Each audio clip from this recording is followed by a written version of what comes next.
The nurse's hand brushed mine as I turned to follow the doctor out of the room. Soft, quick, deliberate. She didn't look at me, just slipped the folded paper into my palm like it was nothing.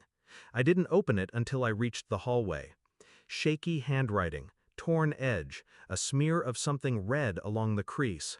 It ended there, abrupt, like whoever wrote it didn't have time to finish the month. My pulse didn't spike. I'd learned how to keep it steady. Years of being the calm one, the patient one, the husband who smiled and let the storm pass. But now the storm was whispering, and it came from a place I thought was safe, from the room where my 6-year-old lay wrapped in wires and quiet machines. I turned to look back through the observation glass. He was asleep, but she, my wife, wasn't. She stood by his bedside, hand on his chest, face tilted down in practiced grief. Too still, too composed. I suddenly remembered she never liked November. 2 days before the accident, she had asked if we had updated our wills. I didn't think much of it then. She'd always been practical, cold in ways that passed for intelligence. But when the car skidded through that intersection, brakes cut, they said, and only he was inside, something splintered in me. She said she had forgotten her purse and went back into the house, left him buckled in, left him to die. That's what kept circling in my head as the nurse's note burned in my pocket like a match still hissing. I hadn't slept in 72 hours. I didn't cry. I couldn't. Instead, I watched her, the way she smiled too easily at the doctors, the way she flinched when I came into the room unexpectedly, and the way she never once looked at our son when she thought no one was watching. I started with her phone. Not her current one, she'd already reset it, but the old backup she didn't know synced to the cloud. Hundreds of messages. One name kept appearing, Dr. Novak.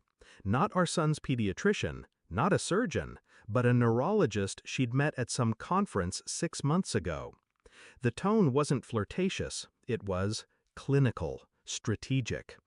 You said he wouldn't remember much. Do we proceed after the incident? Insurance won't question it? My skin went cold. It wasn't an affair. It was something else. Worse. They were planning something, and it involved my son's memory. That same night, I visited Novak's office. Empty, lights off, nameplate removed, vanished.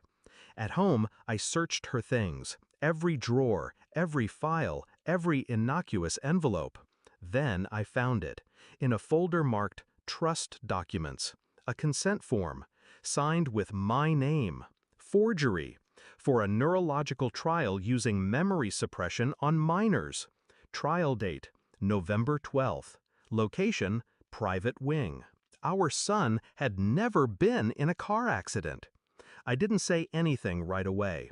I waited, watched her feed him soup in small spoonfuls while he stared off at the wall, glassy-eyed. "Does it taste okay, sweetheart?" she asked. He didn't respond, didn't blink.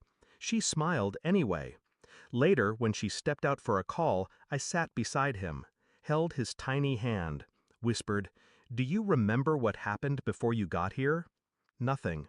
He looked through me, not past me, through me. I left the printed trial documents on the hospital bed, one paper-clipped to the top, my forged signature highlighted in red. She returned, saw the file. Her face didn't crack, not immediately, but her hands trembled. She reached for the chair and missed. "You weren't supposed to find that." I filed for emergency guardianship the next morning. The hospital's legal team received a formal complaint. The nurse who gave me the note testified quietly, anonymously. Dr. Novak's license was under review before the week ended.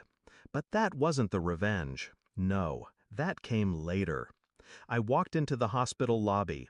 She was seated in a chair by the window, waiting. She looked up, expectant, nervous. "He'll forget this. He won't remember any of it. That's what the treatment was for."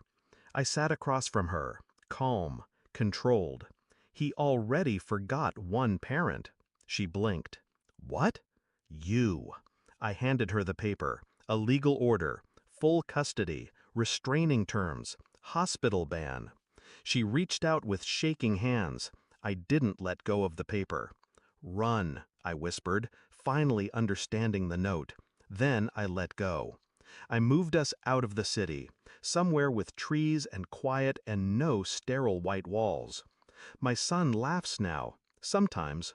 The sound is unfamiliar, like hearing music for the first time in years.